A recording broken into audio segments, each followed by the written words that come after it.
Usually when we think about work, there's this expectation of a clean, guaranteed transaction. Right, like a vending machine. Exactly. You put your time and effort in, you press the button, and bam, out pops a paycheck. Or a promotion, or, at least a pat on the back. Yeah, but then you step into the world of serving a higher purpose, and suddenly, well, that vending machine is unplugged. We're looking at a landscape of labor that is a lot less guaranteed. It really is. So welcome to today's deep dive. We are exploring the profound difference between working for a paycheck and, well, working for a higher purpose. And we're pulling from 3 sources today to guide us. We've got a theological reflection piece, the biblical text of 1 Corinthians 9, and a structured devotional guide written for May 26, 2026. Okay, let's unpack this, because there is a huge tension here between expecting a guaranteed reward and just, trusting in a process. Yeah, it all starts with a very basic human assumption.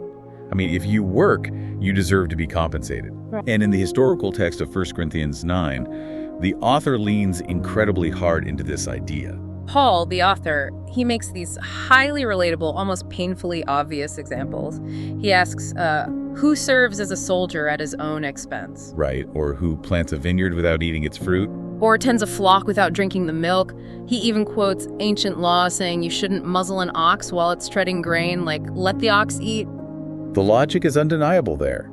Work requires fuel, and laborers earn their keep. But I have to push back here. It's like an unpaid intern fetching coffee but not being allowed to drink a drop. If Paul just spent all this breath proving he has every right to get paid, why on earth would our sources say he didn't actually minister for that reward? Well, what's fascinating here is that Paul spends all this time establishing his absolute right to compensation, only to execute a massive pivot. Oh, wow, okay. Yeah, he establishes the right, but then introduces a deeper concept. He shifts the focus to the plowman and the thresher. He says they don't labor with a contractual guarantee of the crop. Wait, really? Yeah, they labor in hope. Oh, okay, that reminds me of an entrepreneur in a startup garage. They aren't working for a guaranteed Friday paycheck like a typical employee. Exactly, they are grinding away for a future vision they deeply believe in. But what happens when the crop fails? Working purely for compensation makes you incredibly fragile. If the check doesn't clear or the boss doesn't notice you, you're crushed. Yeah. Working with hope, however, prevents that discouragement. The underlying motivation completely changes the psychological stakes of the job. Here's where it gets really interesting. Our sources point out that ancient texts like Romans 4.18 about Abraham and Colossians 1.5, they define this kind of hope not as, crossing your fingers or wishful thinking. Right, it's not just hoping for the best. No, it is a direct byproduct of faith in God. If we connect this to the bigger picture, true hope is deeply rooted in the faith that the ultimate provider already knows all things. He takes responsibility for his servants' needs. Think about how this works emotionally.